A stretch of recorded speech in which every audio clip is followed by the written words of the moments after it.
Hari ini coba bahas sedikit tentang meditasi ya, Bante. Ya. Eee, Sebenarnya sesulit apa sih kalau misalnya orang itu mulai mau belajar meditasi? Kalau bicara tentang sulit, tentu semua hal sebenarnya sulit ya. Saat kita mau melakukan sesuatu itu yang pertama-pertama pasti kita mengalami kesulitan ya. Nggak usah sampai ke meditasi lah. Saat kita mau bermain game saja awal-awal pasti sulit ya. Pernah kan alami seperti pertama kali pakai HP, dari HP yang menggunakan touch ya, sampai yang touchscreen ya. Awal-awal itu kan sulit sekali orang. Tapi karena sudah terbiasa, kan semua jadi mudah. Jadi kalau mau cerita tentang kesulitan meditasi ya itu masalah kebiasaannya sih. Ya, tidak ada yang sulit. Ini masalah kebiasaan. Jadi orang ini sudah terbiasa atau enggak gitu. Ya. Jadi kalau sudah terbiasa ya nggak ada yang sulit. Kalau kita bicara masalah kesulitan. Ya. Nah, kalau misalnya orang mau mulai nih untuk membangun kebiasaan itu, eee, bagi pemula bagi pemula itu paling bagus seperti apa ya, Bante? Maksudnya mereka kalau mau mulai belajar meditasi. Mulai ya kita lakukan aja sih sebenarnya. Sebagian orang kan ingin belajar banyak cara ya, teknik, teori ya. Ya boleh-boleh saja ya. Tapi bagi Bante ya mulai saja. Ya. Tidak perlu terlalu banyak teori sih sebenarnya. Bahkan sebenarnya dalam meditasi mau dikatakan nggak ada teori ya. Ya kita melakukan ya. Nanti pasti ada yang protes nih ya. Bante katanya mulai-mulai aja. Kalau yang nggak ngerti gimana Bante gitu ya. Iya. Ya. Jadi gini, saat kita memulai ya kita berpedoman pada apa yang diajarkan oleh guru Buddha ya. Ya kita pertama-tama carilah tempat yang sesuai ya, kita sesuai dengan kita. Kemudian di sana kita mulai menjadari napas kita ya. Kalau masalah posisi ada 4. Berdiri, berjalan, tidur, dan duduk ya. Berdiri, berjalan ya, duduk dan tidur ya, posisi berbaring ya. Jadi 4 posisi ini adalah posisi yang ideal ya. Memulainya ya hanya menyadari napas sih sebenarnya. Relax ya, relax, kita sih relax saja. Tidak perlu pikir ini benar atau salah ya. Cara ini benar atau salah ya, kita sebenarnya sadari napas itu kan nggak ada yang salah, nggak ada benar ya. Ada napas masuk, napas keluar ya, kita sadari aja ya. Ya kita bisa sadari napas ini ya, semakin kita sering latih ya kita semakin paham lah ya, lebih jelas napas itu. Awal-awal mungkin kita akan kesulitan ya, biasa. Tadi Bante katakan pertama-tama semua sulit ya. Tetapi setelah dilakukan terus-menerus ya ini menjadi gampang sih. Ya. Nah, kalau misalnya bagi orang yang benar-benar awam nih, dari tadi 4 itu misalnya berdiri, berbaring, berjalan, dan duduk itu, sebenarnya yang paling direkomendasikan itu, yang mana duluan, Bante? Bagi orang yang benar-benar pemula gitu. Kalau posisi tergantung ya, tergantung orangnya ya. Cocoknya yang mana. Dulu Bante lebih suka posisi duduk ya, duduk paling nyaman bagi Bante. Tapi kemudian berjalannya waktu, Bante merasa posisi berjalan lah yang paling nyaman, ya paling sesuai gitu. Ya ini tergantung perkembangan lah ya, perkembangan Anda berlatih ya. Karena masing-masing posisi itu ada kelebihan ya. Karena kehidupan kita ya tergantung dari empat posisi itu banyaknya ya. Kalau kita nggak duduk ya berdiri, kalau nggak berdiri ya berjalan, kalau nggak berjalan ya berbaring ya, 4 posisi ini. Ya, kalau kita bisa kuasai 4 itu lebih bagus. Jadi dalam kondisi apapun ya kita sebenarnya bisa meditatif sih sebenarnya. Ya. Cuma di sini dari 4 posisi itu 3 posisi itu diam ya, tidak bergerak. Ya duduk, berdiri dan berbaring itu diam, tidak bergerak. Cuma satu berjalan yang bergerak ya. Ya di sini ada nilai plusnya. Kalau yang meditasi berjalan itu ada plusnya ya. Ya kita memiliki kesempatan ya untuk menggerakkan tubuh ya. Kita tahu berjalan adalah olahraga terbaik untuk jantung kita. Dan jantung kita adalah bagian tubuh kita yang bekerja paling keras. Kalau peredaran darah kita bagus, tentu kesehatan kita akan bagus ya. Tubuh yang sehat akan menciptakan jiwa yang sehat. Ya, jadi Bante sekarang lebih oriented ke jalan ya, karena walaupun ya saat kita meditasi itu kita tidak bisa yang sering kata orang tidak merasakan apa-apa, ya setidaknya Bante sudah olahraga ya, sudah olahraga jalan gitu. Dan ini efeknya sangat bagus untuk seorang meditator ya, karena tubuh yang sehat itu pendukung nomor 1 sebenarnya. Kalau badan kita tidak sehat ya sulit sebenarnya juga untuk meditasi, banyak gangguan ya. Di 4 posisi ini bisa dilakukan ya. Caranya bagaimana memulainya ya seperti itu ya, simpelnya sih, relax, kembali ke napas, itu aja. Sebenarnya dari 4 cara tadi itu sebenarnya ada nggak sih Bante, maksudnya cara yang paling benar, maksudnya dalam arti duduk yang benar itu seperti ini, berjalan yang benar itu seperti ini, atau mungkin berbaring yang benar itu seperti ini, berdiri yang benar itu seperti ini dalam meditasi, sebenarnya itu ada apa tidak Bante? Benar nggak benar kan tergantung personal ya sebenarnya. Ya, kalau dikatakan benar dengan duduk satu tipe ini ya, misalnya orang itu tidak bisa ya, tidak, waktu latihannya dia merasa terganggu misalnya ya. Misalnya lah orang tua ya, dia tidak bisa duduk bersila misalnya, sakit kakinya. Kita bilang itu paling benar. Apakah itu bijaksana? Ya.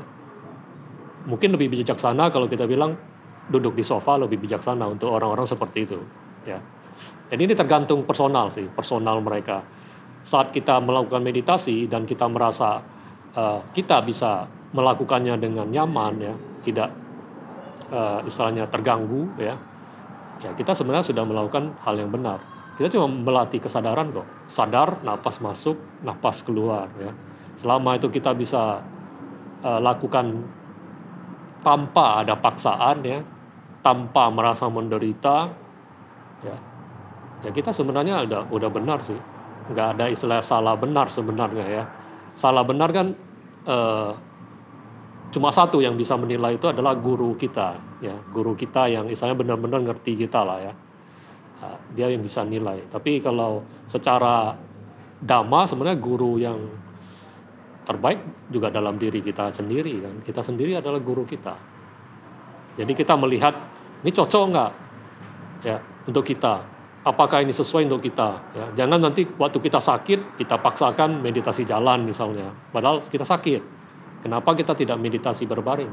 Ya, kita bisa lakukan itu kok. Jadi ini harus disertakan dengan ya sedikit kebijaksanaan lah. Kita lakukan sesuatu itu memang saat itu kita lakukan itu ya sesuai dengan kemampuan kita. Ya, bukan memaksakan ya, atau kita tuh cari enaknya ya, bukan ya. Tapi kita lakukan sesuai dengan kemampuan kita dan kita lakukan semaksimal mungkin, itu saja ya. Kalau dari pengalaman Bante ketemu dengan orang-orang yang baru awal-awal belajar meditasi, biasanya halangan yang paling umum itu apa Bante untuk orang mulai berlatih itu? Halangan yang umum adalah biasanya itu kalau nggak sakit ya, ngantuk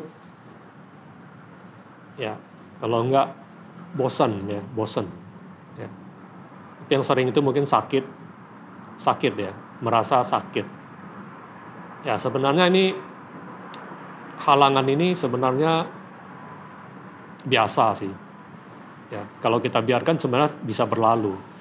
Cuma tidak semua orang bisa melaluinya ya, karena mungkin ya dia tidak punya kemampuan seperti itu, bertahan ya, melihat duka itu dengan tenang, dia belum bisa gitu ya, belum bisa. Jadi akhirnya dia merasa sangat menderita, berhenti ya, kemudian dia mencap meditasi itu tidak menyenangkan, ya, tidak tidak dia sukai lah. Ini akan terekam otomatis di otak dia gitu, di pikiran dia bahwa meditasi itu sesuatu yang tidak menyenangkan. Otak, pikiran kita, dia cenderung untuk melindungi kita gitu.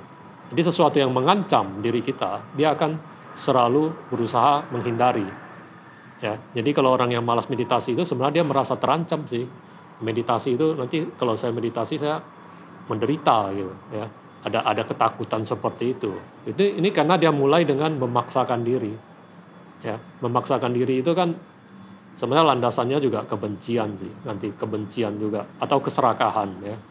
Ingin cepat-cepat ataupun ya ingin memaksakan diri kita karena penuh kebencian gitu ya. Kita menganggap diri kita tuh harus mampu misalnya seperti itu ya. Tapi kita sebaiknya sih alami saja ya, alami, nikmati aja. Kalau kita bisa 15 menit ya 15 menit ya. Kalau mampu 20 menit ya 20 menit. Kalau bisa 5 menit saja ya 5 menit saja gitu. Jadi diawali dengan hal-hal seperti itu sehingga kita tidak merasa terpaksa gitu. Nah, yang penting adalah kita terus ada pengulangannya ya, setiap hari dilakukan setiap hari.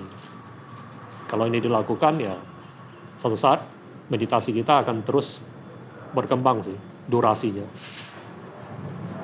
Nah, mengenai durasi atau waktu itu Bante, sebenarnya apakah di awal itu ada aturan? Maksudnya minimal itu berapa lama atau sehari itu berapa kali? Apa ada hal seperti itu Bante? Kalau kita ikuti pelatihan ataupun bimbingan ya, biasa mereka ada waktu-waktu yang harus Anda capai. Nah, tetapi kan setiap orang itu punya kemampuan yang berbeda. Ya. Jadi sesuai aja kemampuan kita gitu. Karena nggak ada yang dikejar di sini. Ya, apa yang kita kejar? Ya, apa yang ingin kita capai? Ya, tidak ada. Cuma kita berlatih kesadaran. Ya, kita berlatih sadar. Kalau kita sudah mulai sadar, ya kita akan tahu nanti ya apa yang sebenarnya benar dan salah di sini. Ya. Nah, durasi yang tepat itu sebenarnya tergantung diri kita. Kalau kita pemula ya tidak sesuai dengan yang sudah lama ya meditasi. Ya. Jangan kita bandingkan dengan teman kita yang sudah meditasi, misalnya sudah meditasi setahun ya, dia bisa duduk 1 jam. Kok saya nggak bisa ya, beda. Dia sudah 1 tahun. Ya, Bante kasih ilustrasi misalnya gini, teman Anda sudah 1 tahun meditasi, dia bisa 1 jam. Anda hanya bisa 5 menit. Itu masuk logika nggak? Masuk, ya, masuk logika, ya, nggak aneh gitu. Ya. Anda cuma bisa 5 menit ya itu wajar. Karena gini, coba bayangkan, kalau setiap 1 bulan Anda tambah 5 menit, ya, 1 tahun Anda malah lebih dari teman Anda. Dia cuma bisa 1 jam, Anda sudah bisa 1 jam lewat 5 menit. Ya, jadi ini karena masalahnya Anda mulainya kapan, dia mulainya kapan. Ya. Jadi sesuai aja lah dengan standar Anda dulu, kemampuan Anda, yang penting Anda lakukan terus, itu saja. Sebenarnya kalau misalnya tadi Bante ada bicara tentang meditasi, kemudian tentang kesadaran itu, menjaga kesadaran itu, manfaat langsung yang maksudnya biasa didapatkan orang yang berlatih meditasi itu seperti apa sih Bante?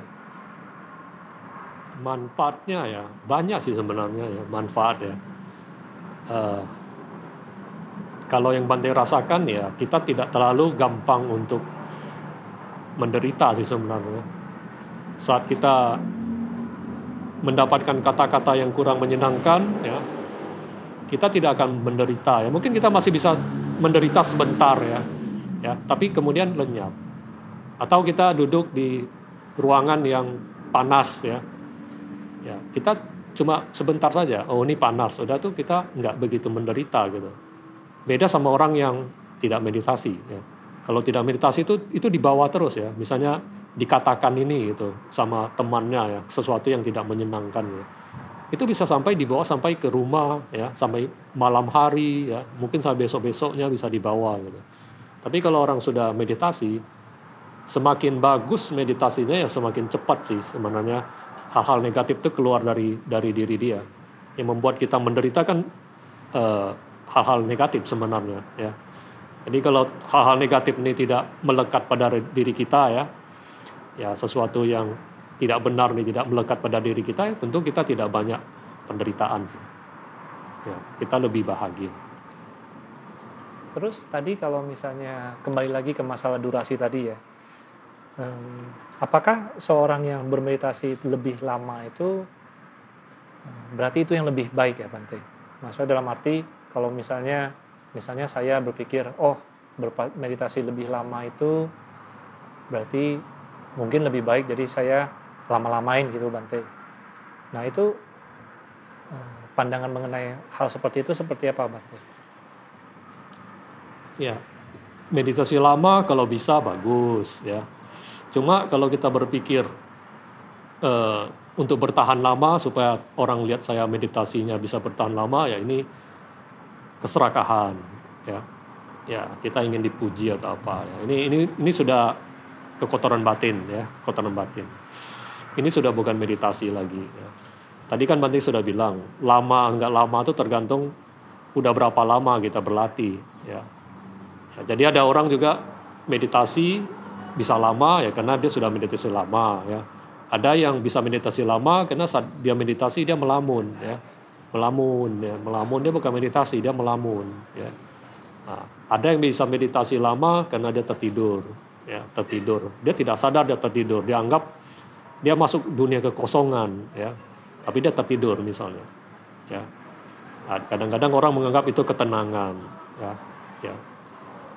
Ketenangan dengan tidur itu memang tidak begitu jauh, ya. Begitu kesadarannya hilang, ya kita masuk tidur sebenarnya. Kesadarannya itu sudah nggak ada, yang ada ya tidur sebenarnya, ya. Nah, tetapi ada juga orang memang bisa meditasi lama karena yang tadi Bante yang sebut di awal tadi, ya, dia sudah berlatih cukup lama, ya.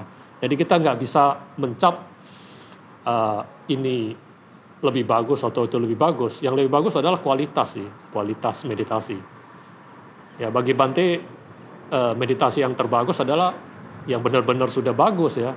Begitu detik pertama dia menutup matanya atau dia memulai meditasi, dia sudah mulai dengan kesadaran, ya. Kesadaran itu kan detik per detik, ya. Kalau dia bisa menjaga itu, ya itu sebenarnya dia udah bagus sih. Bukan berarti dia bisa meditasi, misalnya dia bisa 1 jam, ya. Tapi kesadaran saya cuma bisa berapa menit saja, sisanya mengelamun, ya, atau pikiran melayang-layang, ya. Ya sama aja kan. Lebih bagus dia misalnya dia bisa meditasi 15 menit, ya. Tetapi 15 menit itu dia benar-benar bisa menjaga kesadaran dia. Kan kualitas ini. Kan kualitas kita berlatih lah. Istilahnya kita berlatih menembak gitu. Ya. Kalau kita bisa menembak dengan jitu misalnya, walaupun kita tidak berlatih lama tapi kita bisa melakukan itu terus, ya, itu kan bagus sih, ya. Jadi waktu ini tergantung pelatihan orang itu, ya.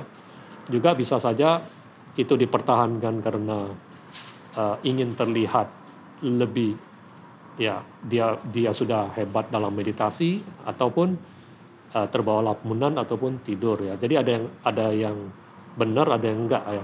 Ataupun kalau dia udah masuk ke ketenangan, ya, itu bisa bertahan lama, ya. Orang yang sudah meditasi udah cukup lama, mereka bisa memasuk ke ketenangan itu, ya. Ya, ke piti misalnya dia mau mencari piti, dia tidak sulit lagi, ya. Ya. Dia juga bisa lama sih. Nggak ada penderitaan, ya. Karena kalau orang sudah biasa meditasi, sudah tahu meditasi itu adalah kebahagiaan sebenarnya. Makanya dia mau seberapa lama pun sebenarnya nggak ada masalah. Cuma kan tubuh ini butuh makan, butuh istirahat, itu aja sih. Nah, hubungan meditasi dengan kegiatan kita sehari-hari seperti apa Bante? Apakah misalnya tadi Bante bilang kan ada 4 posisi kita berlatih meditasi. Ada duduk, berdiri, berbaring, berjalan. Nah, kalau misalnya nih Bante, misalnya saya ke kantor itu misalnya katakanlah naik kendaraan umum atau naik mobil pribadi, itu kan saya duduk Bante. Nah, kemudian kan nanti sudah sampai di kantor, saya harus jalan dulu ke atas. Nah, itu kan saya berjalan Bante.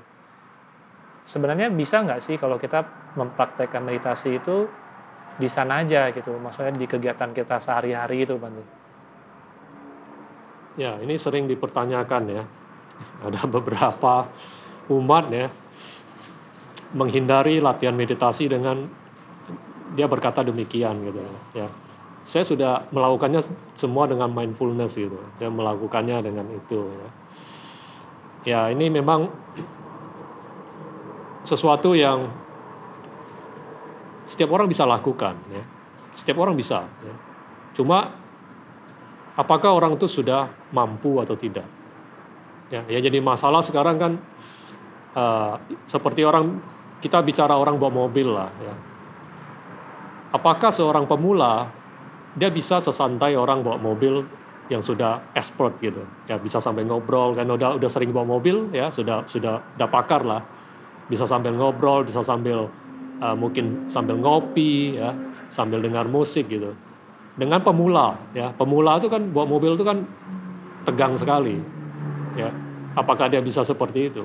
Tentu tidak ya. Kenapa ada orang bisa seperti itu? Karena dia sudah berlatih cukup lama ya. Mereka sudah istilahnya dalam kondisi meditatif. Kehidupan mereka memang sudah di-set seperti itu. Jadi kalau kita masih belajar, berlatih ya kita harus cari tempat lah untuk berlatih yang seperti yang kita lakukan, sering lakukan itu berlatih sebenarnya. Tujuannya apa? Tujuannya untuk yang tadi ya. Jadi apapun yang kita lakukan, kita bisa meditatif ya. Bukan langsung kita dalam keadaan meditatif gitu. Ya. Jangan langsung bilang, saya bisa sadar Bante, saya bicara, saya bisa sadar, saya duduk, saya bisa sadar. Ya. Tapi kita masih pemula, ini kan bahaya nanti ya. Seperti orang bawa kendaraan tadi itu kan. Dia belum expert tapi dia sudah berani mengklaim dengan seperti itu, dia bisa seperti yang orang-orang yang sudah terbiasa gitu. Ya Bante berharap semua bisa seperti itu. Ujung-ujungnya seperti itu, dan kalau orang sudah seperti itu tidak ada kejahatan lagi. Ya kan, semua udah pasti melakukan kebenaran ya. Tujuannya kita meditasi adalah itu. Cuma jangan jadikan satu alasan itu kita tidak berlatih ya. Sama seperti orang yang mau pentas ya, mereka harus berlatih dulu. Ya berlatih ya. Kalau itu istilahnya kita sudah di atas pentas gitu. Nah, ini pelatihan ini harus kita lakukan terus sampai satu titik seperti tadi sebenarnya. Kita dalam kondisi apapun ya, misalnya kita berjalan, kita kemana, kita semua udah dalam keadaan kondisi kesadaran penuh ya. Ini yang ingin kita capai semua. Nah, kalau mengenai meditasi ini kan luas Bante ya. Ada orang yang berlatih meditasi, misalnya ada yang kayak semacam sekarang itu penyembuhan. Kemudian ada juga meditasi yang berbagai macam lah. Nah, itu sebenarnya beda nggak sih Bante dengan meditasi yang diajarkan oleh Sang Buddha? Yang diajarkan Guru Buddha sering dipahami dengan salah ya. Bahkan dalam lingkup agama Buddha sendiri ya, banyak yang menganggap meditasi untuk ketenangan ya, ketenangan.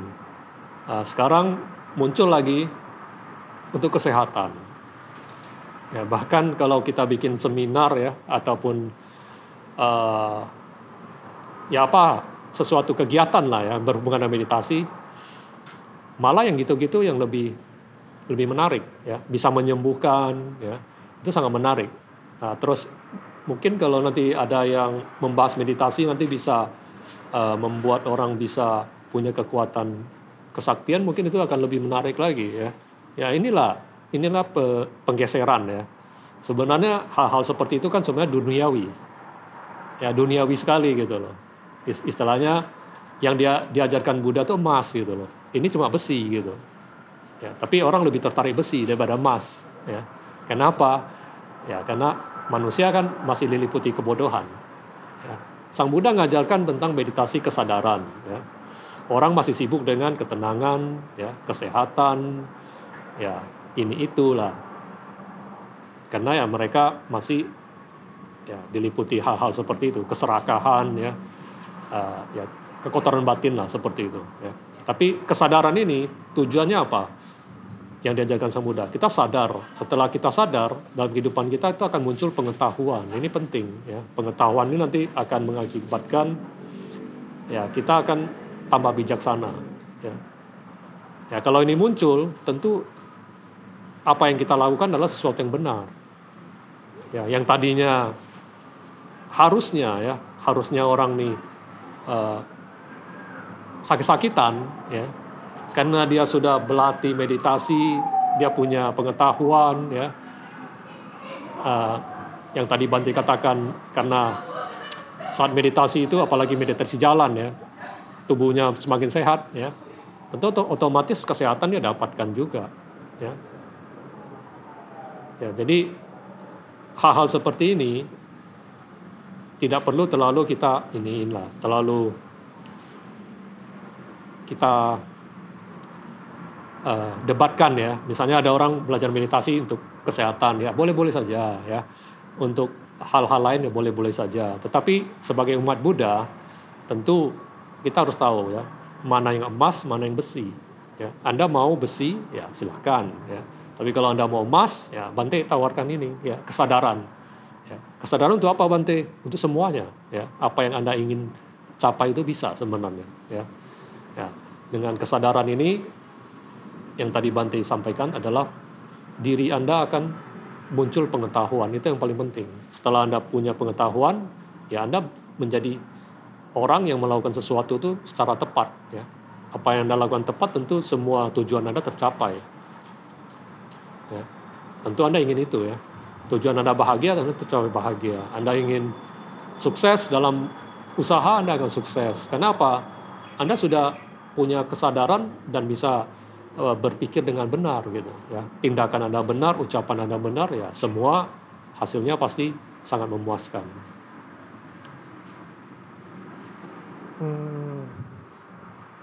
Balik lagi mengenai tadi yang kita bicarakan di awal, ya Bante, ya. Sebenarnya setelah melihat ini bagaimana orang memulai berlatih meditasi tadi untuk dengan melihat nafas, kemudian berlatih sesuai kemampuan, kemudian kita sudah melihat manfaatnya. Sebenarnya meditasi ini apakah benar Bante? Maksudnya meditasi ini untuk orang-orang tertentu yang maksudnya mereka itu memiliki misalnya kepintaran lebih, atau mungkin kesejahteraan yang lebih, atau mungkin dia lebih spiritualis, mempunyai spiritual yang lebih tinggi. Apakah meditasi ini lebih cocok untuk orang-orang seperti itu, Bante? Meditasi tidak identik, ya, dengan kecerdasan, ya. Tidak identik dengan pendidikan. Ya, guru saya sendiri tidak sekolah, ya, tidak mengenyam bangku sekolah. Tapi kalau bicara tentang meditasi, tentu beliau sudah tidak diragukan lagi. Ya. Jadi kalau ditanya meditasi itu cocoknya untuk siapa? Untuk siapa saja. Siapa saja cocok. Ya. Kenapa? Ya karena setelah kita meditasi, pertama kita tidak bisa dibohong-bohongi orang, gitu, ya. Sekarang kan banyak tuh doktrin, ya, orang mempengaruhi orang dengan hal-hal, ya. Nanti kalau ya masa-masa kampanye, ya banyak hal-hal yang istilahnya yang benar dikatakan salah, yang salah dikatakan benar, ya. Kita tidak bisa lagi seperti itu, ya. Orang mau nipu kita mungkin tidak bisa lagi, ya. Orang ingin mempengaruhi kita tidak bisa lagi, ya.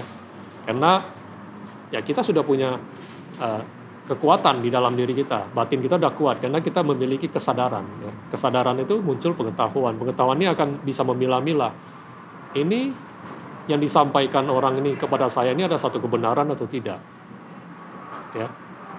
Jadi tidak perlu sampai kita mengalami hal-hal yang sangat menyedihkan dulu, ya, baru kemudian kita belajar, ya. Itu juga tidak salah, cuma kan sayang gitu. Misalnya untuk menghargai kaki kita, kita harus kehilangan kaki dulu. Ya, ya ini sebenarnya kan sesuatu yang sayang. Ya, meditasi itu mengajarkan kita, ya, membuat kita ya lebih inilah ya, punya satu persiapan ya. Kita tidak perlu sampai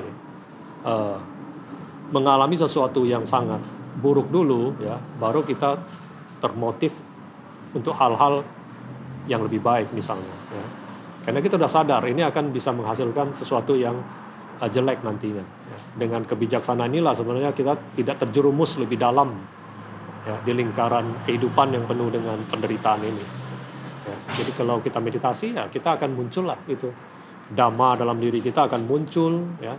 Ini akan menuntun kita pada akhirnya pada nibbana. Nibbana itulah yang akhir dari dukkha. Sedangkan dukkha ini adalah ketidakpuasan. Ya. Dukkha ketidakpuasan. Kita hidup penuh dengan ketidakpuasan. Ya, saat kita sudah mencapai nibbana tidak ada kata tidak puas lagi. Ya. Tidak ada istilah itu lagi dalam diri kita tuh tidak mengalami hal seperti itu lagi. Ya itulah sebenarnya kebahagiaan yang sejati. Tapi kalau misalnya saat ini, misalnya katakanlah saya sedang menghadapi masalah, misalnya masalah yang besar sekali dalam hidup. Kemudian saya berpikir, wah, saya mau bermeditasi nih supaya bisa menyelesaikan atau keluar dari masalah ini.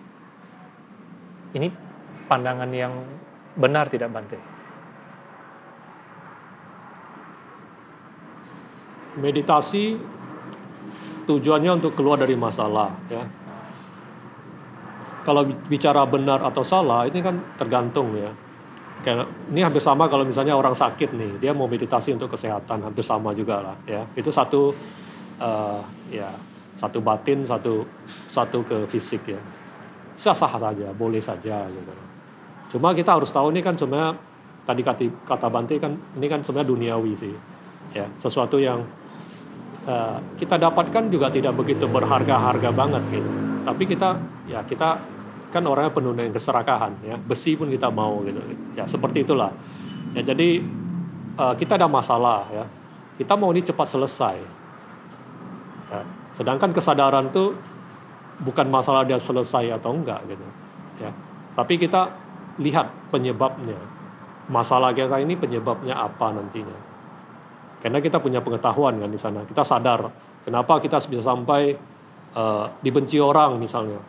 Karena kita bermeditasi, kita sadar nih. Tadi saya ada bicara yang tidak benar. Ya, ini kan penyebabnya. Setelah kita sadar, tentu kita akan perbaiki cara bicara kita atau kita minta maaf ya, kemudian perbaiki. Ya. Jadi untuk hal-hal seperti itu sebenarnya bagi Bante sah-sah saja, ya, sah-sah saja. Cuma saat dia melatih kesadaran ya, sebenarnya dia sudah memakai jalan yang benar. Tapi kalau dia pakai cara ingin menyelesaikan masalahnya supaya dia terselesaikan masalah, ini sama saja ya, cari obat instan gitu. Sama seperti orang lagi suntuk lah dengar musik gitu. Ya, suntuknya hilang. Ya. Ada orang istilahnya dengan game misalnya, suntuknya juga hilang. Ini kan instan ya. Tapi masalah kamu suntuk itu selesai nggak? Tidak selesai kan, besok bisa muncul lagi suntuknya, ya. Besok bisa muncul lagi, nggak selesai. Tapi kalau kesadaran, begitu kita tahu penyebabnya dan kita hilangkan penyebabnya, kita bisa selesai. Ya. Nah, kalau saat ini Bante, saat saya atau saat kami sedang menonton video ini, saya ingin mulai berlatih meditasi, apa yang bisa saya lakukan Bante saat sekarang ini? Meditasi ya, mulailah cari tempat yang sesuai saja. Sesuai, perhatikan napas. Ya, sebelum sadari napas tuh relax saja sih. Relax saja ya. Jadi sebelum memulai meditasi Anda relax ya, kembali ke napas, tidak perlu berpikir terlalu banyak, ya Walaupun nanti kalau pikirannya muncul terus, ya nggak apa-apa, biarin aja. Jangan terlalu kita pusingin lah. Ya. Kita fokusnya kita ke napas. Nanti kalau misalnya kembali lagi ke pikirannya muncul lagi, ya kita relax lagi, kembali ke napas. Ya, kita ulang-ulang seperti itu. Awal-awal tuh kita seperti orang belajar naik sepeda gitu. Ya kita jatuh ya jatuh aja. Ya, jatuh ya. Tapi bukan berarti kita sudah jatuh kita nggak coba lagi lah. Nanti oleng-oleng dikit kita juga berusaha untuk lurus lagi gitu. Ya. Meditasi seperti itu. Jadi lakukan, nanti ada halangan, ya jatuh, perhatian kita sudah nggak bisa konsen, ya tugas kita apa? Kembali lagi ke napas gitu.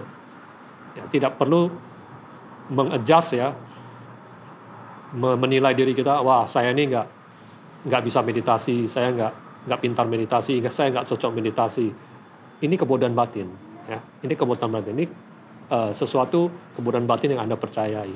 Tidak ada orang yang diciptakan bisa meditasi dan tidak. Ya, ini tergantung kita saja. Ya. Jadi yang penting kita lakukan hanya begitu kita jatuh atau kita gagal, kita kembali lagi gitu. Ya. Sampai satu titik kita pasti akan berhasil. Itu aja sih. Lakukan. Gagal, ya Anda merasa tidak belum mencapai apa, ya tinggal lakukan terus sampai satu titik Anda akan merasakannya sih. Manfaatnya ya, Anda akan bisa rasakan kok. Ini sesuatu yang bukan sesuatu yang nggak bisa dibuktikan ya. Anda bisa buktikan sendiri. Satu pertanyaan terakhir ya Bante ya. Kalau hidup saya baik-baik saja, untuk apa saya berlatih meditasi Bante? Nyatanya hidup kita nggak baik-baik saja gitu. Ya, kalau hidup kita baik-baik saja, ya tentunya kita sudah puas ya, hidup kita sudah puas ya.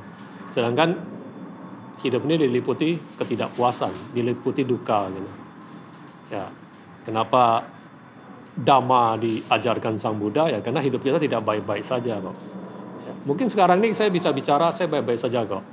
Ya, apakah 1, 2, 3 minggu kemudian masih bisa seperti itu, atau besok bisa seperti itu, atau nanti malam bisa seperti itu. Ini kan berubah terus, ya. Batin kita juga naik turun. Sekarang kuat, nanti bisa lemah. Ya. Kondisi karma yang kita dapatkan ya, yang kita terima juga berubah-berubah. Ya, mungkin hari ini karma baik yang berbuah, bisa saja besok karma buruk. Apakah saat karma buruk itu berbuah, bisa berani bilang hidup saya baik-baik saja kok? Kan tidak kan? Ya, jadi pada dasarnya kita berlatih bukan menunggu sampai tidak baik. Ya, walaupun Bante sudah berapa kali bilang saat karma buruk berbuah, ya, hidup kita menderita, kita mencari dhamma itu tidak ada salahnya. Ya, itu memang jalan yang benar. Tetapi kan tidak mesti sampai seperti itu. Kenapa mesti sampai udah menderita baru cari dhamma gitu? Ini kan satu kebodohan juga sebenarnya ya. Anda sudah kena masalah baru berlatih. Kenapa Anda tidak siap dulu? Ini kan sama ya seperti hujan ya. Kenapa kita nggak siapkan payung dulu sebelum hujan? Gitu. Ini kan kebijaksanaan. Ya inilah yang ingin Bante tekankan ya, bahwa kita meditasi itu jangan tunggu sampai kita menderita, jangan tunggu sampai kita ada masalah ya, baru rajin meditasi, rajin berbuat baik, rajin ke wihara karena kita saat itu kena masalah atau kita lagi sedih ya ditinggal orang yang kita cintai, pelampiasannya untuk berbuat baik misalnya, untuk pelimpahan jasa. Ya ini bagi Bante itu sah-sah saja, cuma alangkah bodohnya ya kita kalau pada saat kita lagi baik-baik saja kita nggak gunakan waktu itu untuk berlatih gitu. Sampai kalau bisa ya hal-hal yang istilahnya yang disebut bencana itu ya bisa terhindar lah, sehingga pelatihan kita tuh makin hari semakin maju gitu. Ya, kalau kita punya kehidupan bahagia, kita kan bisa sharing ke orang kebahagiaan kita. Ya, orang kaya bisa men-sharing kekayaannya, ya, orang bahagia bisa sharing kebahagiaannya. Ya, itulah yang Bante ingin harapkan ya. Kita berlatih itu bukan mikir diri kita juga gitu. Ya mungkin kesannya biku-biku Theravada tuh sering diprotes ya, terlalu individualistis ya, terlalu keras ya, nggak nggak nggak nyambung dengan umat misalnya ya, nggak dekat sama umat seperti yang lain gitu. Ya, ini mungkin pemikiran segelintir orang ataupun ya bisa juga banyak ya. Cuma yang Bante ingin katakan ya, saat seorang biku berlatih dan mereka memperoleh hasil ya yang diharapkan, nanti umat juga yang akan mendapatkan manfaatnya juga ya. Karena kalau bisa biku itu berlatih tidak ada hasilnya ya, yang Bante maksud adalah kesucian ya, ya nanti umat juga yang rugi gitu ya. Ya, karena tujuan seorang berlatih itu seperti Bante juga nanti setelah ada hasil juga kita akan sharing ya, sharing apa yang kami dapatkan kami sharing ya. Ya, jadi kalau kami bisa berlatih lebih bagus ya, punya waktu lebih banyak untuk berlatih, nanti hasilnya juga untuk kita semua Pak. Ya. Oke, nanti. Nah, mungkin tambah satu lagi ya. Kalau tadi kan kita berbicara tentang orang yang baru memulai meditasi. Nah, Bante ada pesan nggak buat orang-orang yang mungkin sudah rajin berlatih meditasi? Kalau yang sudah rajin ya sudah berlatih aja terus ya. Karena kita tahu kita hanya berhenti ketika kita telah mencapai arahat ya, mencapai nibbana. Itu baru kita boleh berhenti gitu ya. Jadi kalau sudah rajin sebenarnya sudah nggak ada masalah sih. Ya, karena halangan utama meditasi salah satunya adalah kemalasan. Kalau dia sudah rajin sebenarnya udah bisa dilepas sih. Udah kamu tinggal latih aja ya. Nanti kalau misalnya kamu ada masalah, kamu bisa diskusi ya, diskusi. Ya, kalau misalnya nanti diskusi dengan Bante nggak cocok, mungkin dengan Bante yang lain bisa gitu ya. Itu udah Anda sudah istilahnya sudah bisa dilepas lah. Anda sudah bisa mandiri karena Anda sudah bisa berlatih ya sendiri ya. Karena semua masalah itu sebenarnya ada jalan keluarnya. Walaupun Anda tidak temukan di luar ya, Anda bisa cari di dalam gitu. Ya, atau Anda rajin buka sutta ya. Ajaran Buddha juga sebenarnya sana sudah lengkap sih. Ya, Anda bisa cari. Kalau misalnya Anda tidak begitu paham dengan sutta, Anda bisa cari dari pengalaman berlatih Anda, ya, kehidupan Anda, juga nanti ada persamaannya kok, hampir sama gitu. Yang penting saat berlatih itu berlandaskan 4 kebenaran mulia, ya, dan 8 jalan utama itu, ya, landasannya itu.